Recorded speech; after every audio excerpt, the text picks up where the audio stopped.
Asalaamu calaykum waraxmatullaahi wabarakaatuhu. Kusoo dhawaada muuqaalkan. Waxaan uga hadlayaa qaabka aad u samaysan kartid application adiga aad leedahay oo weliba qof kasta uu dejisan karo. Waxaana appka ku samayn kartaa taleefankaaga. Waxaa jira website si free ah aad ugu samaysan kartid appka aad doonaysid. Waxaa meesha search ku qoraysaa website-ka magaciisu yahay appsgeyser.com. waa kan u koreeyo waa ku dhufanaysaa, kadibna waxaa ku dhufanaysaa meesha ay ku qoran tahay Read now for free. kadibna waxaa ku soo baxaya waxyaalo tiro badan. waxaa hore u sameeyay muuqaal ah kaga hadlaya sida loo sameeyo app sida YouTube-ka oo kale ah. waxaa soo dhigaya video-ga dhamaadkiisa daawane. haatan muuqaalkan waxaan uga hadlayaa sida loo sameeyo app sida WhatsApp-ka oo kale ah oo aad ka sheekaysan kartid. waxaa ku dhufanaysaa nooca app ee aad doonaysid inaad samaysid. deedna waxaa kuu soo baxayo meel ay qoran tahay next. waa ku dhufanaysaa si aad ula socotid waxaa samaynaysid. waxaa codsanaysaa desktop site computer ahaan inaad ka dhigtid. kadib meesha next qoran taabane si aad ula socotid isbedelada samaynaysid. waxaa taabanaysaa shaashada taleefanka. batoonka yarka ee kalarada ugu koreeyo waxa uu ku xiriirsan yahay shaashadaas yariista ee ka muuqato qaybta kore taleefanka. waa ku dhufanaysaa haddaad doonaysid inaad wax ka bedesho kalarada. waxaa ku bedelaysaa kalarka aad jeceshahay. hadda cagaara ka dhigaya refresh dhehe kadib isla markaa isbedelaysaa. sidoo kalena waa ka bedeli kartaa batoomada soo haray. sidoo kale waxaa wax ka bedeli kartaa qoraalka hoostiisa sawirka saaran. markaad soo dooqatid waa la samaysaa intaa rabtid, kadibna koro baad taabanaysaa. si aad u ogaatid meesha wax iska bedelay waxaa taabanaysaa refresh. waxaa arkaysaa sawirka isbedelay. markaad kasoo tagto waxaa arkaysaa meel ay qoran tahay channel oo iska daynaysa waxba kuma qoraysid. waxaa taabanaysaa next. kadibna wuxuu ku keenayaa meeshan ay ku qoran tahay app name. waxaa ku qoraysaa appka magaca u bixinaysid. next markaad taabatid waxaa kuu soo baxaa meel ay qoran tahay description. waxaa ku qoraysaa waxa uu ku saabsan yahay appkaaga علشان qofka intuusan dejisan kor waxa uu akhrisan lahaa.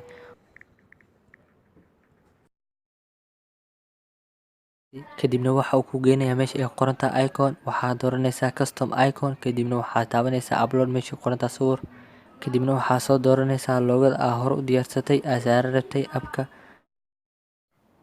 markaad dooratid sawirka aad doonaysid waxaa taabanaysaa crop. kadibna waxaa sii taabanaysaa next. kadibna waxaa taabanaysaa create. saas ayuu ku samaysan yahay appkaaga. kaliya waxaa dhim in la dhigo website-ka dhexdiisa. si ciwaan adiga aad leedahay ugu dhex samaysatid website-kan waxaa ku xiri kartaa email-kaaga ama Facebook account-kaaga. haddeertaan appka waa uu dhigmay. haddaad doonaysid inaad dhigtid Google Play Store waxaad sugaysaa 27 saacadood iyo 44 daqiiqad. waxaana meeshan hoose ku qoran markaad dhigtid ugu yaraan hal app Google Play Store-ka application-nadaada oo dhan aad samaysay way kugu kaydsanaa doonaan halkaas weligaaga. haatan appkan saan ayuu ku dhex yaalaa browser-ka dhexdiisa waana laga dejisan karaa waana laga dhex raadin karaa. waa dhigi kartaa Google Play Store waana haddii aad haysatid $25 oo ah lacagta isdiiwaangelinta.